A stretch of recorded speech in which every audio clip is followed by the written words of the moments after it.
This is episode 3 of Rubicon Ballistics. Today I've got a different kind of video for you. We're going to shoot a new master lock, see what calibers it'll stop. This one is called the Magnum Lock. It says it's the #1 choice for professionals. Well, we're not professionals, but we're going to see what it'll stop. I've got a board down there with a nail on it, and I'm just going to hang it on there. I'm going to start out with a 22 long rifle and work my way up. Y'all stay tuned.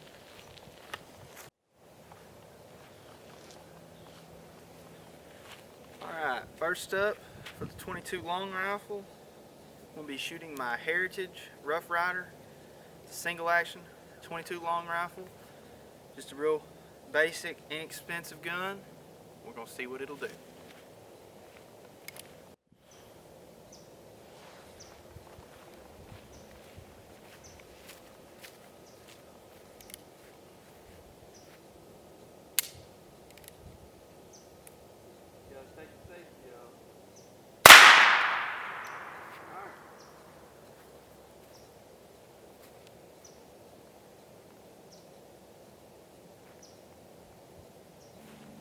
Okay, so I recorded the damage here, and I just watched it, played it back, and realized that I had the focus set wrong, so you couldn't really see. But as you can see now, let it focus there, it hit the band and didn't do much else. Just hit the band and knocked it off the nail. So now we're gonna jump up to 22 Magnum. So for 22 Magnum, we're gonna shoot my Kel-Tec PMR 30. If you have not seen the video on this gun, look it up. I posted it just a couple days ago. This is a new gun for me. Yep, and I'm gonna be shooting some 40 grain Winchester copper hollow points out of it. I would not be surprised if this goes through. It's a small bullet, small diameter, moving fast.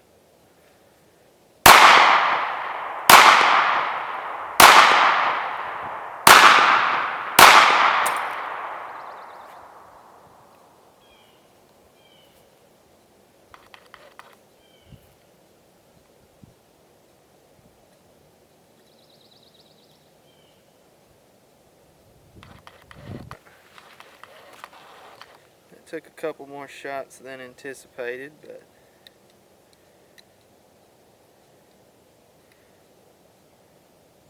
I was standing off to the side in case of a ricochet, and I think I actually wound up hitting it on the side, and all it did just put a dent in it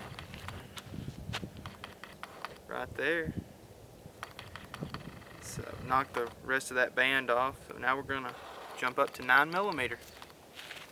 For 9mm, which is what we're going to shoot next, I'm going to use a Taurus Millennium G2, the PT-111, whatever you want to call it.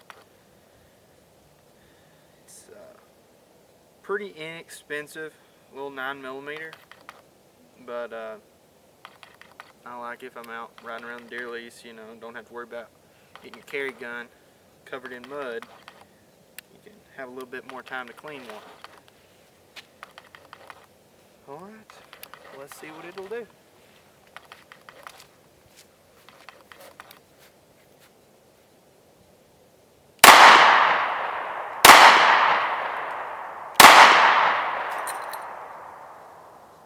Like I said in the beginning, I'm no professional. But it did a little damage. We wound up hitting it down there at the bottom corner. And the energy busted the side there, but you're still not going to get that open.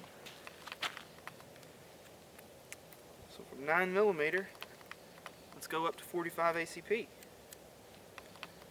Bigger round, moving slower, but hits harder. Alright, we're moving up to 45 ACP now. For 45, I want to use my carry gun. I carry a Glock 21 typically, know if you can see it under there. Always take enough ammo. I'm just kidding. I don't always carry that. Alright. Let's see what we can do.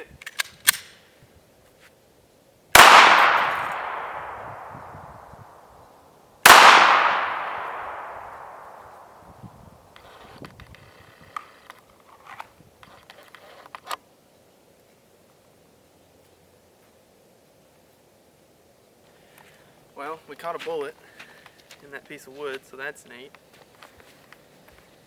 But I hit it. I don't know where because it knocked that jacket off. That the 9mm split. It just hit it and knocked it off. Kind of crazy. Alright. So from 45, we're going to bump up to rifle rounds. Or I guess we're going to go shotgun first. I'm probably going to shoot some birdshot next. And then we'll move into rifles. So as I said, we're going to go up to birdshot. This is a 12 gauge 2 3/4 inch. It's a Remington 870 Wingmaster. This gun here was manufactured in the 1960s, I believe. This has got a improved cylinder barrel on it. It's vent rib, as you can see. And this gun is so old it doesn't use choke tubes. For those of you that may not know that guns used to not use choke tubes. So let's see what it'll do.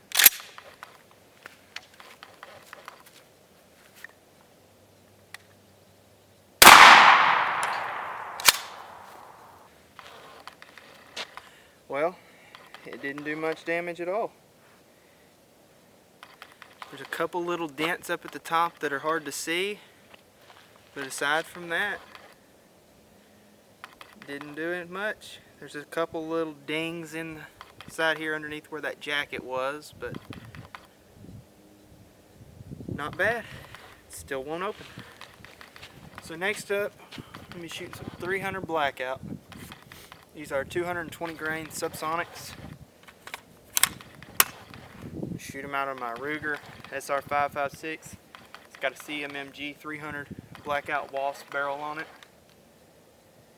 And I believe this gun shoots a little bit low at this distance, so it may take a couple shots.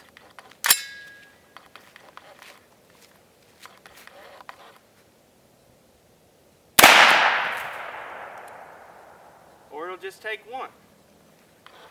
Well, the 300 Blackout did not do much damage. There's a little scuff here where it hit, and some of the jacket, because that was a full metal jacket around that subsonic, some of the jacket wrapped around the base of that lock right there. I don't know if you can see it. I'll probably cut myself trying to get it off. Yeah, that's down in there pretty good. Alright, so from 300 Blackout, I think we're going to go to something that I don't think, it's got a little bend to it now from that 300 Blackout. It hit it and it bent this side back. I just noticed that. But now I think we're going to go to something that I don't think will penetrate it. But we're going to go to a 30-30 Winchester. Just, you know, for nostalgia. So for 30-30 Winchester, we're going to be using my Winchester Model 94. It's a 30-30. As I said, this gun was manufactured, I believe, in 1968, if I remember correctly. I looked it up the other day. This is a neat old gun. It's a fun little gun. It's lightweight, fairly lightweight. But it's not a pre-64 like everybody wants. If you don't know, there's a big thing that Winchester's manufactured before 1964 or made better, but This one was made after then, and I think it's made pretty well. So I'm going to be using some 150 grain Remington core locked ammunition, real common for 30-30, probably the most common 30-30 ammo ever. It's killed more deer with that than anything else. Alright, let's see what it'll do. Let's zoom in. I learned my lesson on the last lock shot because the lock shot off in the woods.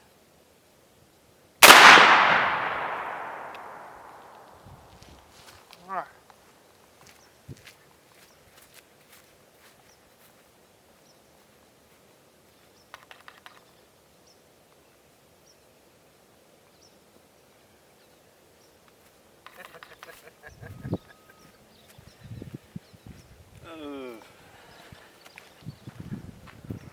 Zoom it back out here. Alright, well, this lock may be professional grade. 30-30 Winchester, that's all it did right there. I'm surprised. I really thought it was going to do a little bit more than that. Well, I've only got one more gun to shoot it with. I was going to shoot it with my 5.56, and I also have some 223 rounds just to show the difference. And if the green tips don't go through, I will back up and shoot it with my 300 Ultra Mag just for good measure. Alright, so next up we're going to be shooting a 5.56 and a 223 out of the same gun. This is a Black Rain Ordnance Spec 15. I've got a Remington, or a Nikon P223 scope on there. It's a 3-9x40. I've got that on there for hog hunting off my deer stand, and I'm going to get a new base for it. I just hadn't done it yet, I guess. But show you a little bit of difference of what we're going to be shooting. This is a standard 223 round. Get up there real close for you if it's going to focus. And this is a standard. It's a 5.56 round. So you can shoot 223 out of a 5.56. And also this 5.56 is a green tip. Green tips were almost banned several years ago because of their ability to penetrate things. So we're going to shoot that last. 223 has been around for a long time, which 5.56 has too. But 223, you can buy a lot of bolt action rifles in 223. And you can shoot the 223 out of the 5.56, but because of the pressure difference of the 5.56, it is not safe to shoot the 5.56 in the 223 barrels. And I believe Ruger is one of the few that's making bolt action rifles chambered in 5.56, so that way you can shoot both. Alright, load these in here. We'll shoot the 223 first, and then we'll shoot the 5.56 after we look at it. Alright, I'm going to back up just a little bit and stand over here to the side so I can lean up against a tree and shoot it, since I am shooting through a scope, but I'll leave the camera right there. 223 first.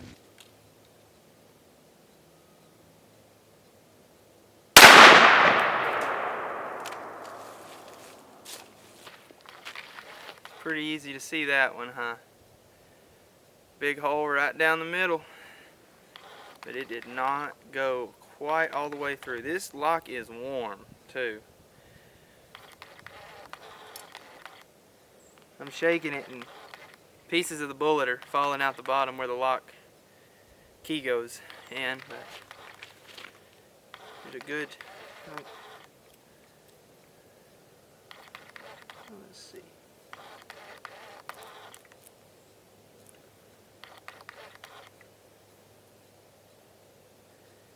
Here's a little piece of the jacket of the bullet, but this is primarily just the lock there that goes to the bottom. Alright, you can almost see straight through there now, but let's back up and we'll shoot it with a green tip. We'll try to hit right above it. We'll see what the difference is.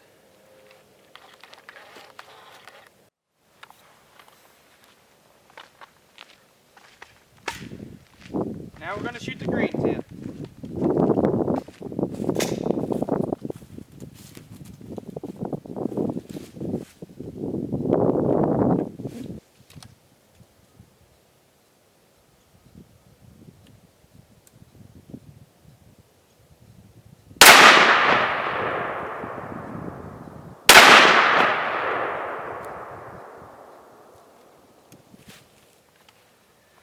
Alright, so that 5.56 green tip just blew right through there. I thought I was going to try to shoot a little bit higher, but I wound up shooting right beside it. And when it hit, it just eviscerated the innards of that lock. I can fit my little finger inside there. I almost fit my index finger. But it hit those pins, and I know I hit beside it because it shot that pin right there up that it was not up a while ago.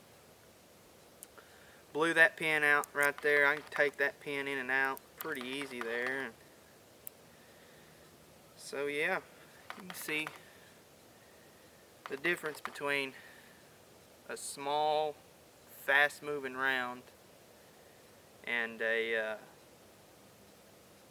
big, slower-moving, such as the 300 Blackout, because it does shoot the same. It's a 223 cut down and necked up to a 300 or to a 30 caliber bullet. But yeah, these Master Lock professional grades, they're a little bit tougher than I thought they were going to be. But appreciate you watching, and before we end, I just wanted to read a verse of scripture. So we do not focus on what is seen, but what is unseen. For what is seen is temporary, but what is unseen is eternal. That comes to us from 2 Corinthians 4:18. Things that we see, you know, I like guns. I love to play with guns. I like to buy guns, but that's not forever. You know, I do firmly believe that I will be able to hunt and shoot guns when I go to heaven. But guns are not what matters. Earthly stuff, that's temporary. God is forever. And there is life after death. I just want everybody to know that. I do believe the times are getting nearer and nearer by the day. Thank y'all for watching. Hope you enjoyed the video. We're going to have a pretty good video for the next one. I've got a good idea. Hopefully that will come out later this week. I am a full-time college student and work a part-time job, so if it's not this week, it will be next week. So I think it'll be pretty interesting, but if not, we'll figure it out. And at some point we'll probably do some short action testing of some different calibers, and you know, test the 223 against like a 243 or a 22-250, other small calibers, see which one has best penetration, you know, for varmint hunting and coyotes and such. Thank y'all very much. Be sure to smile.